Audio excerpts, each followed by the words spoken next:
Nós. Vamos lá, gente. Não tem gente que não comeu, não. Tá, não, vai comer agora. Depois disso aqui já vai se alimentar e a gente volta para a instrução. Fica tranquilo. Então agora a gente vai fazer nossa parte aqui. A gente vai depois disso para o café da manhã e depois volta para a instrução. Aqui foi só um aperitivo do que vai ser a instrução para vocês. Gostaram, sim ou não? Sim. Legal, né? Da próxima vez, pega outra pessoa assim, porque Miriel e Rogério é meio difícil acreditar. Hã?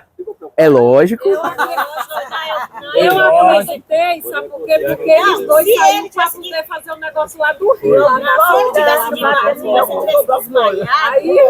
Aí, pelo amor de Deus, eu disse, Então vamos lá, galera, senão vai demorar muito. Vamos lá.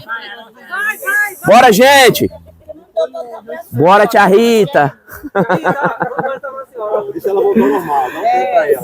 Tá emocionada ainda. Então, galera, ó, como a gente comentou ontem, a gente falou de dois temperamentos. Quais foram? Quem lembra os personagens dos temperamentos? Moisés foi o primeiro. Qual o temperamento dele? Melancólico. O segundo? Neemias, que era o quê? Então, ó, daquela roda que eu ensinei, a parte de baixo, não foi? Os dois temperamentos frios aqui, né? Úmidos, que a gente chama, frios. Agora a gente vai falar de um temperamento que é da parte de cima.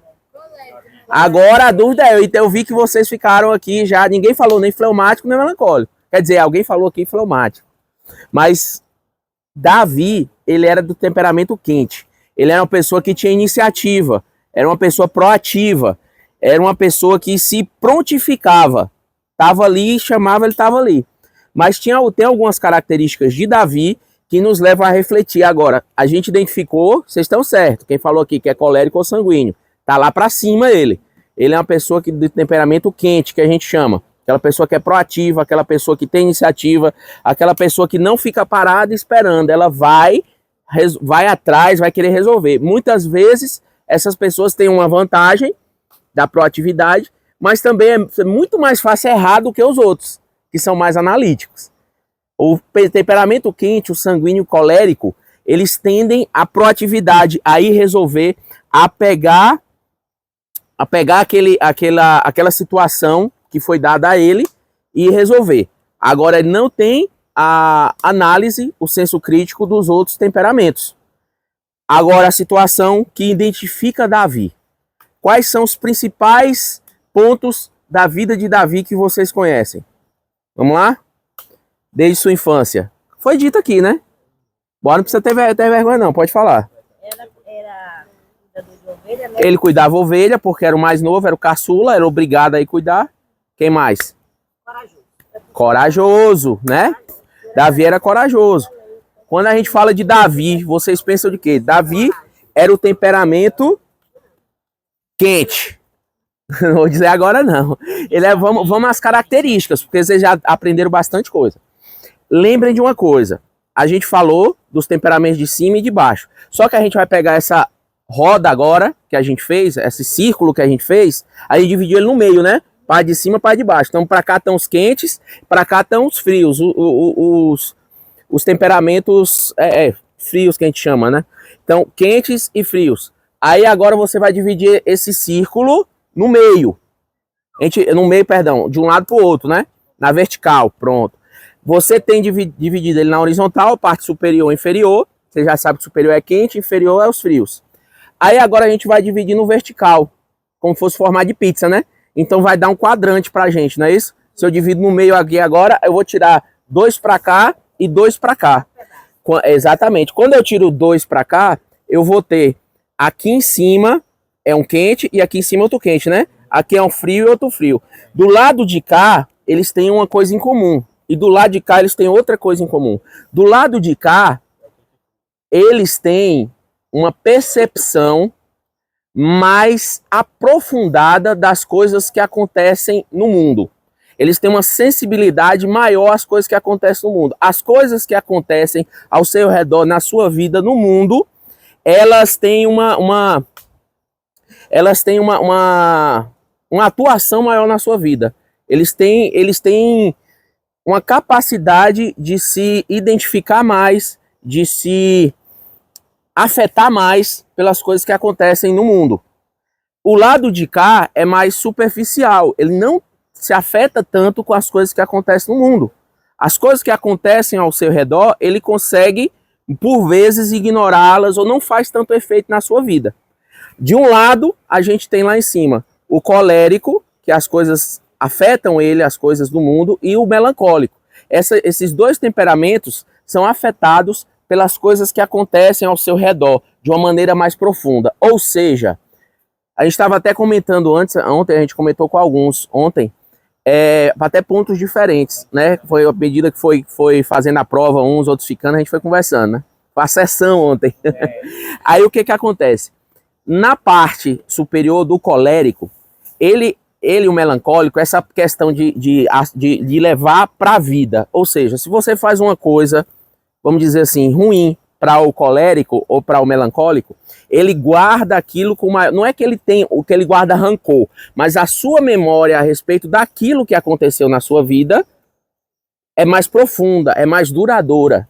Ah, não, perdoa. Não está dizendo que não perdoa. Está dizendo que ele lembra com mais... pode passar anos, quando ele vê a pessoa, lá ele fala, olha rapaz, aquele colega meu ali, eu pedi uma borracha emprestada e ele não me emprestou. Eu lembro disso. Não tá com raiva, não tá com ódio, mas ele lembrou da situação. Tem também dificuldade. Aí é a questão da governabilidade, da governança.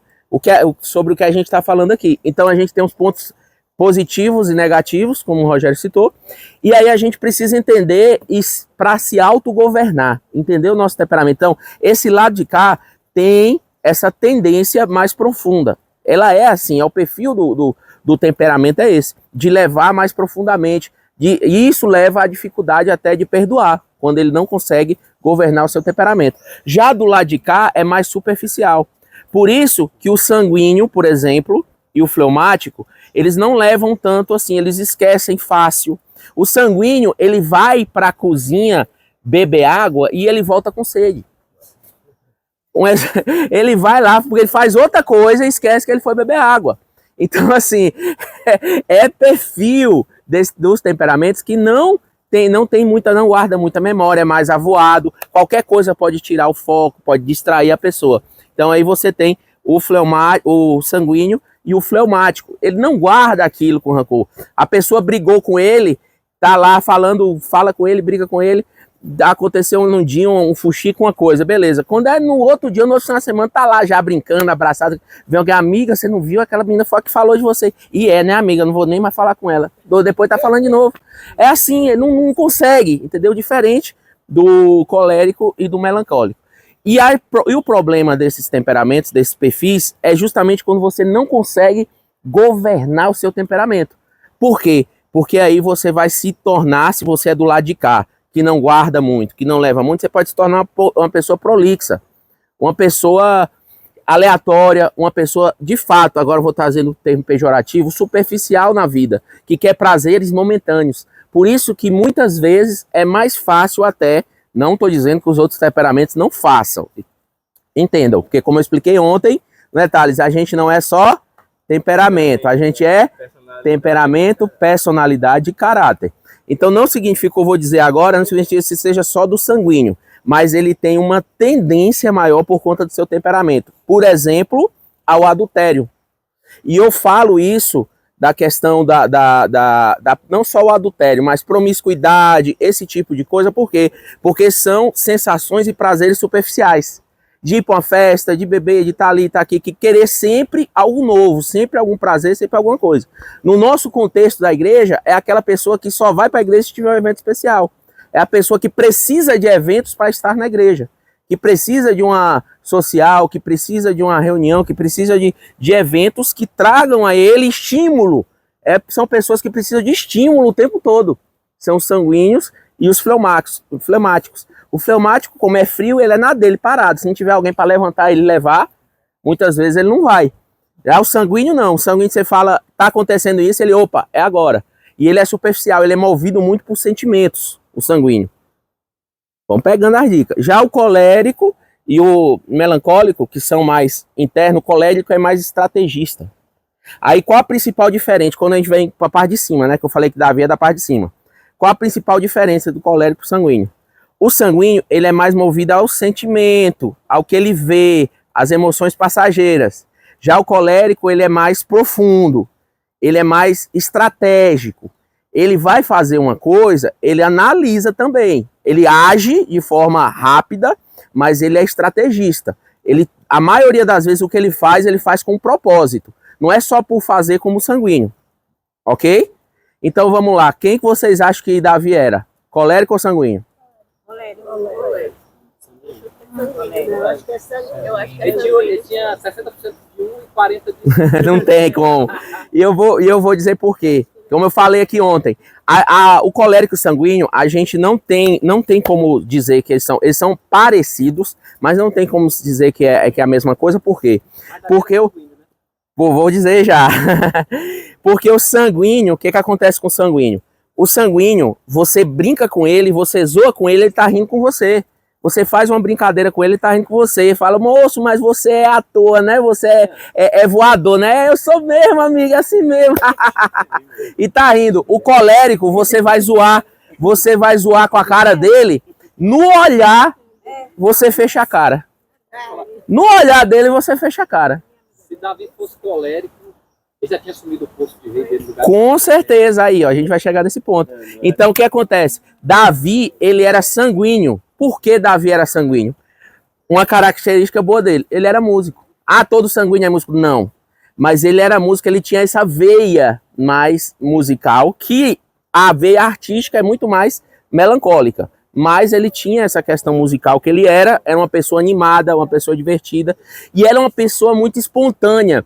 Quem na sua lúcida consciência vai atrás de um leão para matar ele?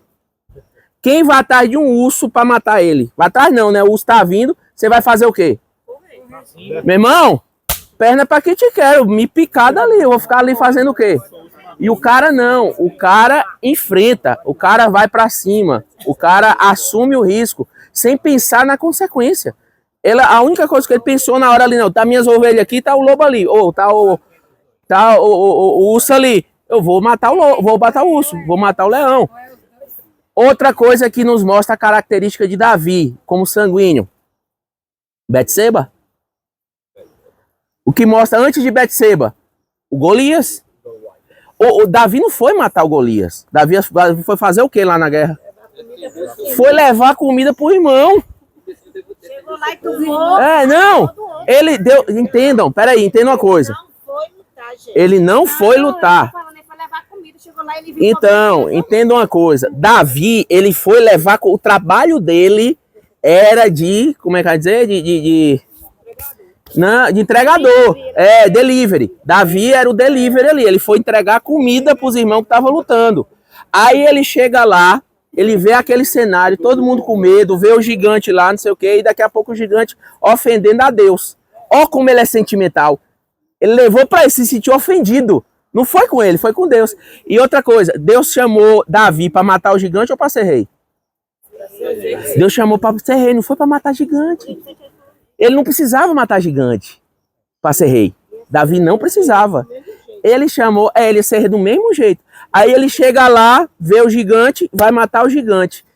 Fica imaginando Deus, não vai. Que você não... Aí ele fala, você vem com armas e tal, espadas, mas eu venho em nome do Senhor. Imagina Deus, como é que é? O meu nome? Então, não tem jeito, você não pode perder. Então pode ir, vai meu filho, que eu vou estar com você. Então assim, Davi foi, a confusão não é sua, sai dessa. Mas vocês estão entendendo o sanguíneo? Ele não quer saber, ele quer estar no meio. Ele quer estar na bagunça, ele quer estar ali, ele quer estar junto. Eu não estou junto, eu vou também. Não sabe nem o que é, mas vai. Então esse é o sanguíneo, entendeu? Esse é o sanguíneo. Se ele fosse colérico, uma vez que ele matou o Golias, ele ia dizer, não, o rei aqui agora sou eu. E eu quero ver quem me tira. Ué, eu já fui ungido. Ó, se ele fosse colérico. Porque o colérico tem muita autossuficiência. Já fui ungido rei. Matei o pior do exército aqui. Já ganhei. Tem alguém aí para me desafiar? Quem quer Então o rei sou eu, acabou a conversa. Ele estava errado? Ele estava assumindo o posto dele, mas não era isso que Deus queria para ele. Então ele teve todo aquele contexto. E depois ainda, quando assumiu como rei, ele ainda caiu de novo. Caiu aonde? Na principal queda dele, Betseba. E foi o quê? Queria comer um trenzinho diferente. Não é? A cara de Regina. Foi a visão. Então, o erro de Davi ali foi a visão. Porque, ó, o sanguíneo, ele viu, ele quis, ele vai. O sanguíneo, o problema do sanguíneo é esse. Ele viu lá a Betseba tomando seu banho lá, ele falou, ô trenzinho bom, menino, manda vir aqui. Ele não quis saber quem era. A mulher de quem que era? Então ele estava fazendo tudo esperando o tempo de Deus, né? Aí nesse momento ele agiu. Exatamente, própria. E aí ele pega a Betseba, traz pra dentro da casa dele, fala, agora é nós, minha filha. Aí, mas o cara, ele ainda perguntou, ó, como Deus faz. Ele perguntou, né? Perguntou pro servo dele, quem é aquela lá? É a mulher do seu. O cara já falou, é a mulher do seu servo. Né? Exatamente. Ó, abre teu olho, sanguíneo. Não é assim. Você pode ter tudo. Agora isso aí é mulher do. Então Deus deu várias opções para ele, mas não. Ele continua insistindo porque o desejo no coração dele era ter ela. Então, ó, como o desejo conduz o sanguíneo. Por que eu estou trazendo isso para vocês? Porque mediante a liderança sua dentro do clube, seja como instrutor, conselheiro, secretária, qualquer cargo que a gente ocupa no clube, que está ocupando, se você tem o temperamento sanguíneo ou você identifica o temperamento sanguíneo, você vai saber que aquela pessoa ele tem uma sensibilidade maior que a outra. É uma pessoa que vai ficar ofendido facilmente, mas também é uma pessoa que vai se alegrar facilmente. E é uma pessoa que de um dia para o outro pode esquecer o que aconteceu também.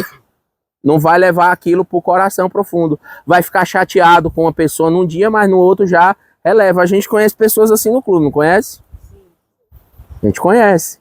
Então que é bem claro isso pra gente no clube. E às vezes eu posso estar falando aqui pro sanguíneo, que a gente identificou ontem, né? Alguns já, vocês se identificaram porque eu já conhecia, já sabia. Mas aí a importância de você se conhecer. De você saber que você precisa ficar atento a isso. Então, o sanguíneo, a tendência dele é a questão das ações imediatas, da questão da superficialidade das coisas. O colérico, a ira, o rancor, o guarda-mágoa. Quando a gente tem o melancólico... Hã? Bem chato ser sanguíneo. Não, não é chato não. Todas as coisas têm vantagem. Porque, por exemplo... Quando a gente vai fazer um projeto, vai fazer alguma coisa, se a gente não tiver um colérico ou um sanguíneo para ir na frente, o negócio não sai. Se a gente não tiver um colérico sanguíneo para ir na frente, para botar, para encabeçar a coisa, não sai. Porque o fleumático e o melancólico, eles vão analisar tanto que vai chegar um ponto de não fazer. Por exemplo, nessa data não dá, nessa data tem isso, nessa data aquilo outro, mas aqui tá muito longe, mas aqui vai estar muito perto. O melancólico é assim, né? Não, isso aqui tá muito longe, não, isso aqui tá muito perto, não, isso aqui vai estar chovendo, isso aqui vai estar... Então, assim, se deixar, se não tiver quem mete a cara e vai, a coisa não acontece. Então, por isso que nós somos uma equipe que dá certo. Porque nós somos, isso, multifacetária, né? Nós temos várias faces aqui, vários temperamentos, e a coisa anda, como eu falei aqui, ó, na direção. Nós temos 2 coléricos aqui, o outro ali em pé também. Olha a direção dessa, 4 coléricos aqui. Esse temperamento a gente só tem um. Temperamento a gente só tem um. A tia Rita é sanguínea, então pronto. Aí ó, tem a colérica, sanguíneo e outro colérico. E eu colérico. Então imagina, se fosse pra ver, era pra botar fogo no clube. Mas... Quem o quê? Ah, sim, eu vou falar isso. Então, por exemplo, quando a gente foi dividir as equipes, mesmo na parte da diretoria, por exemplo, eu não podia botar Rogério, Miriel, Davi em equipe. Por quê? Porque são pessoas que já têm um conhecimento, pessoas que já sabem. E aqui foi para vocês aprenderem, para vocês se identificarem. E essa parte, ainda vou falar na parte final mais sobre isso, mas essa parte aqui é para a gente entender essa parte da questão dos temperamentos, da questão dessa ferramenta do DNA do líder. Porque você se identificando, você vai conseguir fazer melhor e agir melhor no que você está fazendo. E quando você consegue identificar, o mais importante aqui, você se identifica, aí você vai identificar o seu desbravador. Tenho certeza que agora vocês têm que pensar de maneira diferente. você que é conselheiro, instrutor, pensar na sua unidade, pensar nos seus desbravadores, nos nossos desbravadores, e ver qual é o temperamento daquele desbravador, qual a melhor forma de conduzir. Se ele está fazendo assim, é porque ele é dessa forma. Então, só ter a informação não adianta, você precisa aplicar. Se ele está agindo dessa forma, então eu tenho que agir dessa, para poder organizar isso aí, senão vira uma bagunça. Por exemplo, você sabe que o menino fica quieto, é sanguíneo, é assim, assado, você já vai e conversa de uma forma. Se o menino é muito quieto, é muito parado, é muito na dele, ou se o menino é muito bruto, é muito... Então, tudo isso a gente identifica. E tem outro fator ainda que a gente precisa identificar. Não é só temperamento, como eu falei. A gente tem a personalidade e tem o caráter. Muitas crianças trazem uma carga forte dentro de casa. São brigas, relação dos pais que está em choque, divórcio, agressão. São várias coisas que podem acontecer. Mas tem uma relação de abandono do filho, né? Isso, às vezes tem a questão do abandono do filho, né? O filho acaba crescendo sozinho, ou até em alguns casos, não só o abandono, mas o filho acaba assumindo a responsabilidade dos pais. É um filho que, de pais separados, um exemplo que acontece muito, mas que acaba assumindo a responsabilidade de criar os irmãos. Mas narcisistas, Porque né, o pai ensinam a criança. também, os pais narcisistas. Então, todas essas situações vão afetar e reverberar no comportamento do desbravador. E isso a gente precisa identificar para poder saber agir com eles. Porque se a gente age de forma errada, a gente tira o desbravador do clube. A gente tira o desbravador da paixão pelo clube. E a gente está falando isso aqui, e eu estou desenvolvendo esse método para a gente poder aprender a fazer o desbravador se apaixonar pelo lenço, como a gente é apaixonado. Porque, para vocês terem ideia, se eu falar aqui dos clubes que vocês participaram anteriormente e perguntar quantos ainda estão, quantos que se tornaram líder, quantos que são diretoria de algum clube, você tá vendo? Então talvez quase ninguém. Então alguma coisa tem que mudar. Não significa que não está funcionando tudo no clube. Está funcionando, funciona. A gente está aqui hoje que prova isso. Só que nós podemos, e o Clube de Desbravadores, Clube de Aventureiros, é o carro forte. É o maior departamento, são os maiores, eu falo maior porque eu uno os dois. Mas é o maior departamento da Igreja Adventista Sétimo Dia. É o maior departamento evangelístico do mundo. É o Clube de Aventureiros e Desbravadores. Mas igreja sem clube fecha. MDA, né? MDA. A igreja sem clube, ela fecha. Exatamente. Inclusive tem um projeto da igreja que é a cada igreja 2 clubes, não é isso? Lançaram agora. Eu já falei para Licar, vamos mudar isso aí. Vamos falar com o presidente para mudar isso aí. Vamos botar a cada clube uma igreja. Porque o clube é um trabalho social. O clube vem na frente. O clube pega a comunidade, pega os meninos, pega os pais. E daquilo ali vai nascer uma comunhão tão grande que vai nascer uma igreja. É impossível. É possível ter uma igreja sem clube? Sim ou não? Sim. É possível ter um clube sem igreja? A lógica é simples. Quantas igrejas a gente vê que não tem clube? Várias. Então tá tentando formar um clube dentro de uma igreja. Agora forma um clube forte. Vai sair uma igreja dali, sim ou não? Sim. Não tem como. Não tem como não ter um clube e não ter uma igreja. Agora você tem igreja sem clube. Então a lógica é simples. Então, se isso aí enraizar, eu estou orando para isso entrar no coração dos nossos líderes, conseguir fazer isso, a gente vai usar todo o potencial do clube para evangelizar de verdade. Então, a importância da gente identificar o nosso DNA, o DNA do líder. É para isso, é para a gente identificar isso, para a gente identificar cada detalhe e conseguir se governar para poder governar os outros. Que aí quando você entende isso, você se torna um governante. E Deus não chamou a gente para ser rabo, para ser cauda. Chamou a gente para ser cabeça. Chamou a gente, como Ellen White fala, baluartes da verdade. Olha que chique, né? Então é para isso que Deus chamou a gente. E a gente precisa entender e aprender isso para poder executar isso no clube. E ó, os seus desbravadores, muitos deles, a referência de Cristo que eles terão nas suas vidas vai ser você. E como é a referência que está sendo? Por isso que a gente está aqui esse final de semana, por isso que a gente esteve aqui até hoje, que a gente estava fazendo esse treinamento.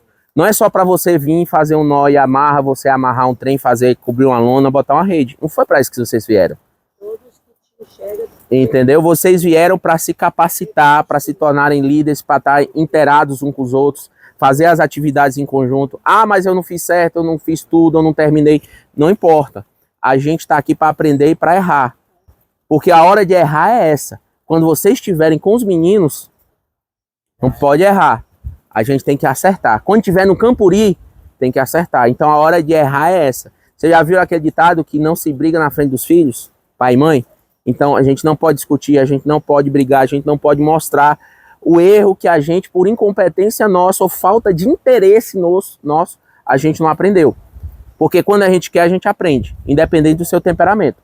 Quando você quer, você senta, você estuda, você quer passar no vestibular, você passa horas estudando, fica noite sem comer, e estuda para poder passar. Então por que não para o clube também? Que é para Deus, é para a eternidade. É pela salvação e a vida do seu desbravador. Então nós precisamos botar isso no nosso DNA. Entender o nosso DNA para nós sermos governantes de fato e verdade na nossa vida e na vida dos nossos desbravadores. Amém? Vamos fazer uma oração rapidinho, do jeito que estamos mesmo. E vamos para o café da manhã. Querido Deus, Santo Pai, mais uma vez queremos te honrar, te agradecer e te bendizer nesta manhã. Obrigado, Senhor Deus, aqui pelo que tem sido passado para nós através desse acampamento. Que o Senhor, através do teu Santo Espírito, fale aos nossos corações e que venha, Senhor, agir de uma maneira extraordinária, nos tornando capazes, nos tornando, Senhor, líderes de excelência. Nós suplicamos em nome, por amor de Jesus, o teu clube diz. Amém. Bora, galera, tomar café da manhã. A gente vai dar aí meia hora para vocês. E aí a gente volta para a instrução. Entendido? Sim, Senhor. Vai lá. Bora, nós temos muito trabalho pela frente. Meia hora, viu? É maravilhoso. Vou fechar aqui.